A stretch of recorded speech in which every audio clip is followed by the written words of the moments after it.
Hey, Rob, what is our second main topic today? Oh, boy, John. Eddie Sanchez writes in and says, hey, John and Rob, did you hear the news that Warner Media has greenlit a prequel series to Dune for HBO Max called Dune, the Sisterhood?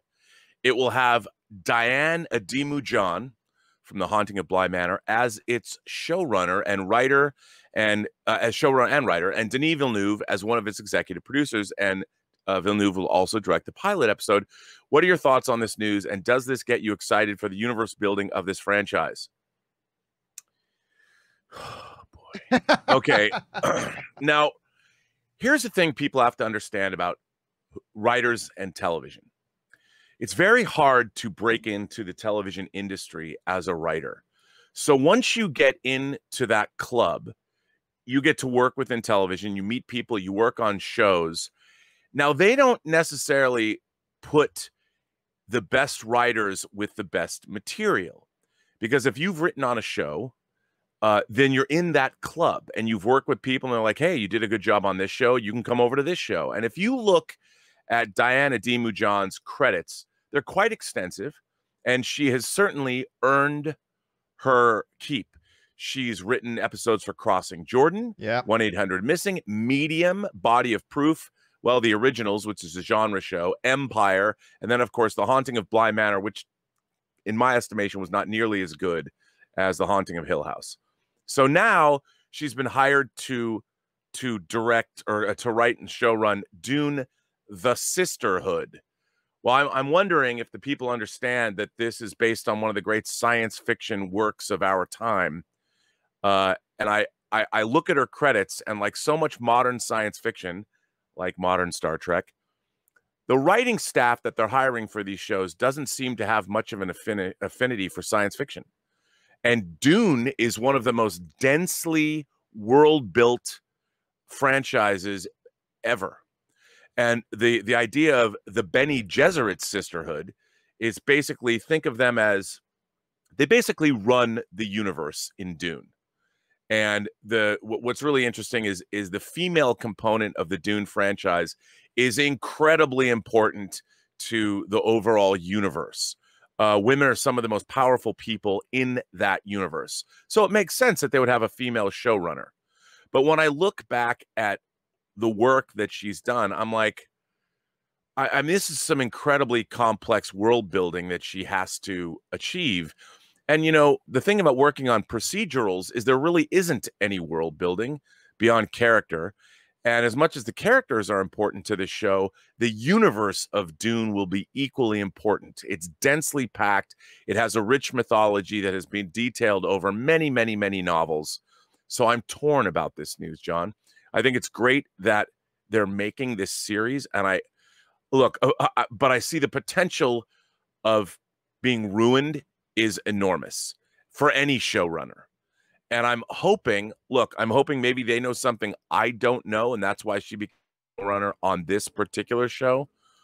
So Variety reports the show was ordered straight to series at HBO Max in June of 2019. And John Spates, who was one of the writers of the Dune screenplay, which I thought was amazing, was going to be the original showrunner. Set in the universe of Frank Herbert's epic Dune novel series, Dune the Sisterhood is told through the eyes of a mysterious order of women known as the Bene Gesserit. Given extraordinary abilities by their mastery of the body and the mind, the Bene Gesserit expertly weave through the feudal politics and intrigue of the Imperium, pursuing plans of their own that will ultimately lead them to the enigmatic planet of Arrakis, known to its inhabitants as Dune. It will serve as a prequel to the films. The Bene Gesserit has been over generations trying to create the Kwisatz Haderach, the super being. And they've been manipulating bloodlines for thousands of years, so they're badasses. And I hope that this show is really good, but I'm dubious, John. As excited as I am, I don't see that there's anything in our producer's background here that leads me to believe that science fiction is something she'd do well in, because she's never worked in it before. But that doesn't mean anything. And she's very experienced making TV, but the subject matter is like, is she the best person for the job? I don't know. I would say this to this is that, number one, I understand you weren't as big on Bly Manor, and full disclosure, I never watched Bly Manor. My wife did. She loved it. Like she was enthralled. Her and Corey would like just watch it, and they loved it. On top of that, I'll say this. This is going to sound weird coming from me. She did a show called The Originals. Now, for those of you who don't know anything about The Originals, and hold on, try not to roll your eyes when you hear this. The Originals is a CW show that is a spin-off of the Vampire Diaries. I mean, how lame of a starting point does that sound like? But I'll tell you what, and I have no shame in this, I really like The Originals. I thought what they did with The Original, what she was able to do in a CW environment with a show that was a spin-off of Vampire Diaries, and I'm not trying to insult anybody who are fans of Vampire Diaries. My wife was a big fan of Vampire Diaries. But they were able to take that and do a very distinctly CW show, but build this great mythology of the original family of vampires and how their bloodlines work and how they have hopscotched throughout the ages and throughout the centuries. And it mainly focused on these two brothers named Niklaus and Elijah. And the one brother, Elijah, before Lucifer came along, before Tom Ellis came along playing Lucifer, Elijah was in my top 5 favorite characters on television. I loved, even though Niklaus was kind of more the main character, Elijah was like one of my absolute favorite characters on TV. I loved it. What they were able to do with that was great. And I'm reminded, Rob, of, and I've brought this up a few times, when we had Kevin Feige come into studio, and I was asking him about James Gunn. And you know, the fact that they went out and hired James Gunn to do Guardians of the Galaxy, a guy who had no experience doing anything with a significant budget. He'd certainly not worked on anything with any kind of a big visual effects sort of idea. He was familiar in a pseudo kind of way of the genre, but he had never done a true comic book property. And I remember asking Kevin Feige, I said, you know, I love James because he had done Slither. I mean, Slither is still my favorite film of James Gunn's. But I said, what was it about James? Like, the guy had never done anything like this before.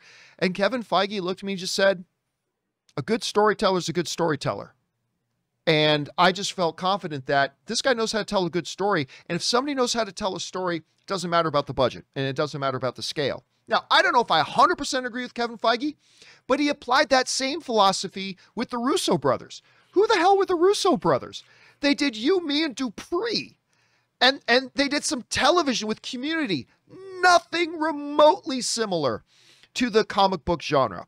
But Kevin Feige, you saw in them that they were the right fit, that were going to be able to work with him to bring Winter Soldier, Civil War, Infinity War, Endgame to the big screen, and it's worked. Now, am I sitting here telling you, Rob, that you have nothing to worry about? No. I'm not saying that. Of course, you put it best when you said there is so much that could go wrong with this type of source material. This could go wrong 1,000 different ways, and it very well may. By the way, our friend Jesse Keller sends in a super chat badge in the live chat. Thank you, Jesse. Appreciate that. So yes, there's a lot of ways it can go, but I'll be honest with you, dude. When I looked over this girl's resume and I think back to some of the properties she's worked on that I've seen, I think, you know what? This is a lady who knows how to take source material in very different environments, because like Empire was very different from Bly House. Bly House was very different from the originals. She seems to be able to step into different environments that have different requirements, and she seems to be able to find a way that to make it work and make it pleasing to the audience to various degrees of success.